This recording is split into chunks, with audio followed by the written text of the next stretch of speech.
Assalamualaikum warahmatullahi wabarakatuh. Welcome back to my channel, Dokter Gigi Wawan Sumantri. Hari ini saya ingin buatkan konten terbaru lagi, tapi di playlist terbaru, yaitu playlist Dokter Gigi Online. Dokter Gigi Online itu menggali semua pertanyaan-pertanyaan dari semua media sosial Dokter Gigi Wawan. Bisa dari Facebook, bisa dari Instagram, atau dari YouTube itu sendiri. Nah, ini ada pertanyaan menarik yang menurut saya harus dibahas supaya kalian tahu.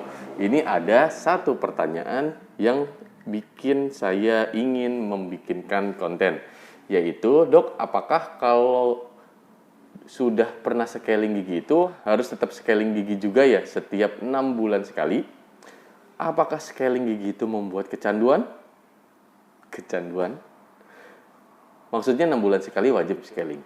Oke, pertanyaan itu seru kan? Ya, saya bahas di sini ya.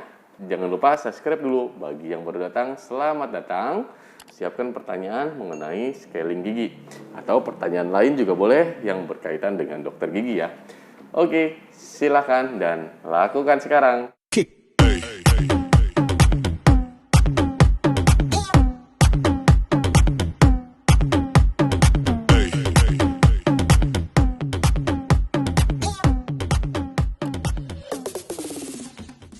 Oke, bahwasanya kalau scaling gigi itu proses untuk membersihkan karang gigi supaya karang gigi itu tidak menempel lama di celah-celah gigi sehingga tidak mengakibatkan pembengkakan atau gusi berdarah.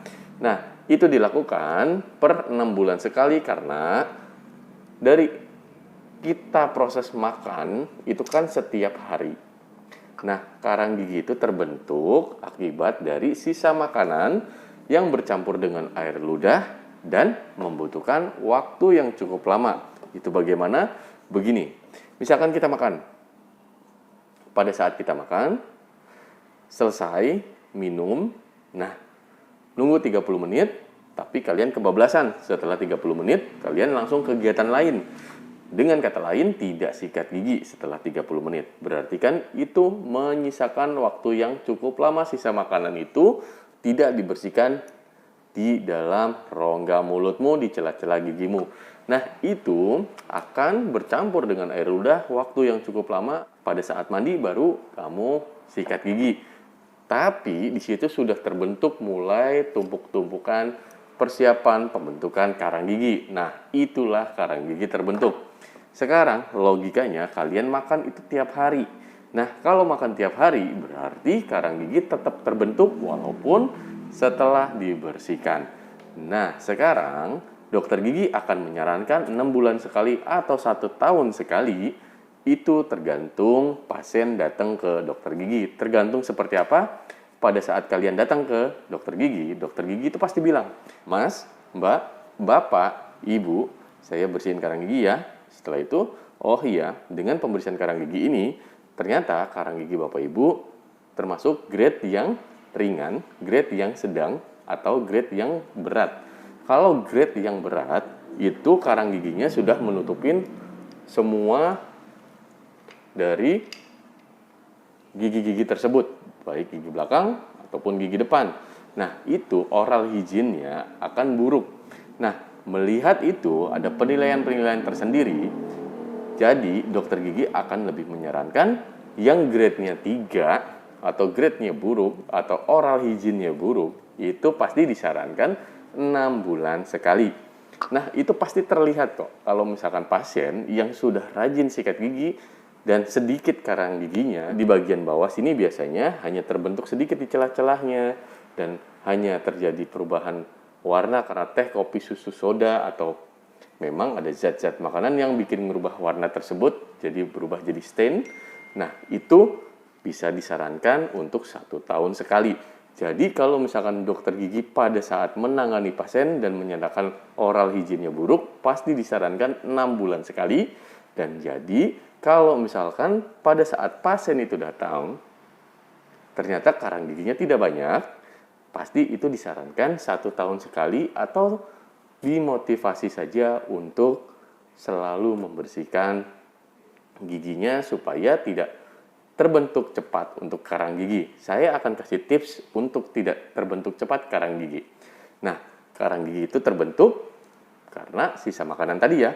Dan karang gigi itu bisa diatasin pembentukannya. Karang gigi pasti terbentuk ya. Diatasin pembentukannya atau terbentuknya itu dengan cara yang pertama, kalian kalau misalkan makan, mengunyah, itu dibanyakan ngunyahnya 32 kali. Ya, itu benar 32 kali. Kalau sampai tidak 32 kali, paling enggak kanan kiri semua dipakai untuk mengunyah. Dok, susah dok mengunyah kanan karena ada gigi berlubang. Ditambalin dulu gigi berlubangnya supaya jadi ngunyah kanan kiri lagi.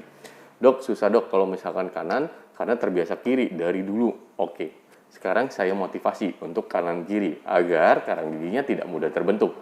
Nah, terus kalau misalkan memang itu semua terjadi, insya Allah karang gigi itu kecil sekali kemungkinan tumbuh banyak.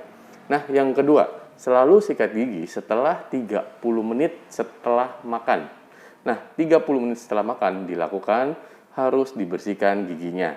Nah, sekarang lubah polanya, kalau misalkan sikat gigi itu pada pagi dan malam hari saja itu kurang efektif kalau menurut saya ya. Jadi kalau menurut saya sikat gigi itu 30 menit setelah kalian makan. Setelah kalian makan apapun itu. Dan mengunyah harus kanan kiri. Terus cara menyikat gigi pun harus yang benar ya. Harus depan, atas bawah, dan samping kanan kiri. Kalau misalkan bagian belakang itu pakai sikat gigi anak-anak kalau misalkan tidak cukup sampai ke belakang. Tapi kalau misalkan bagian bawah itu harus disikat detail. Semuanya harus tersapu. Itu yang kedua. Terus yang ketiga, caranya adalah untuk mendapatkan sedikit terbentuk karang gigi, itu tolong hindarin yang berkumur menggunakan bahan alkohol. Karena bahan alkohol sendiri justru memang bikin kering, tapi di situ malah nanti mudah sekali sisa makanan nempel karena keset ya. Bahan alkohol itu bukan berarti alkohol terus dikumur, bukan. Jadi banyak mouthwash yang kalian harus baca obat kumur itu biasanya ada kandungan-kandungan alkoholnya. Dan itu harus kalian hindarin. Terserah kalian itu dilihat merek apapun, terserah dilihat dulu ada kandungan alkoholnya, kalian stop dulu atau kalian ganti. Saya tidak bicara merek dan kalian silakan cek sendiri sebelum membeli atau menggunakan obat kumur tersebut. Nah, terus cara terakhir adalah ke dokter gigi untuk membersihkan awal pembersihan karang gigi. Bukan berarti dari awal sampai akhir, bukan berarti dari awal sampai umurmu sekarang itu belum pernah dibersihin karang gigi, tiba-tiba kamu menggunakan kunyah kanan kiri, terus sikat gigi kencang gitu, itu salah. Karena karang gigi itu tidak bisa rontok dengan sikat gigi, tidak bisa rontok dengan pengunyahan yang keras. Jadi pengunyahan yang stabil kanan kiri dan sikat gigi yang rutin setelah 30 menit setelah makan itu hanya bisa dilakukan dan hanya bisa efektif setelah kalian pembersihan karang gigi dulu. Setelah itu maintenance-nya seperti itu tadi. Ya, harap dipahamin. Terus kalau misalkan pertanyaan ini akan ketagihan enggak dok 6 bulan sekali? Jawabannya tergantung Anda. Jadi kalau misalkan Anda merasa bersih dan merasa lebih enak, lebih nyaman, ya mungkin akan berulang demi kesehatan. Tapi kalau menurut kalian itu kayaknya cukup deh, kayaknya masih bersih deh, walaupun udah setahun setengah masih bersih deh, ya boleh-boleh saja, tidak akan membuat addicted atau ketagihan yang seperti ketagihan seperti apa, merokok atau apa gitu kan. Jadi dia kayak ada daya-daya yang untuk selalu pengen karang gigi. Enggak, sebenarnya karang gigi setiap hari itu nggak boleh membersihkan karang gigi setiap hari karena akan lebih bikin terkikis giginya ya. Sedangkan pembersihan karang gigi itu tidak mengikis gigi kalau misalnya dilakukan terus-menerus, terus apalagi yang dibersihkan kalau udah bersih ya kan. Jadi intinya dari pertanyaan ini jawabannya adalah kebersihan gigi setelah scaling itu kalian akan rasakan sendiri. Masalah ketagihan atau tidak, kalian akan merasakan sendiri. Yang pasti bukan pembersihan karang gigi tersebut yang bikin kalian kecanduan, tapi rasa kecanduan itu yang bikin kalian nyaman karena gigi kalian bersih setelah dibersihkan pakai scaler atau scaling untuk pembersihan karang gigi. Sudah paham ya sampai di sini? Oke, jangan lupa subscribe dulu untuk video selanjutnya dan silakan bagikan video ini bermanfaat buat orang lain. Share, dan subscribe untuk tetap semangat saya membuatkan konten terbaru untuk kalian semua. Terima kasih sudah nonton sampai habis dan sampai jumpa. Salam sehat, gigi kuat, Dokter Gigi Wawan. See you.